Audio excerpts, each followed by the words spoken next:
Dua beradik yang juga ahli GISB Holdings GISBH didakwa di Mahkamah Magistrate Seri Manjung Perak atas pertuduhan mengurung seorang lelaki selama sebulan 5 tahun lalu. Kedua-duanya yang juga anak kepada Ketua Pegawai Eksekutif GISBH itu mengaku tidak bersalah selepas pertuduhan dibacakan di hadapan Magistrate Fakhrul Razi Abdul Hamid.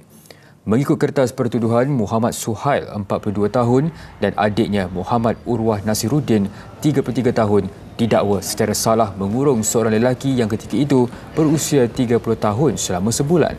Perbuatan itu didakwa dilakukan di sebuah asrama pekerja di pusat bandar Seri Manjung antara November hingga Disember 2020. Pendakwaan dibuat mengikut Seksyen 344 Kanun Kesiksaan dan dibaca bersama Seksyen 34 Kanun yang sama.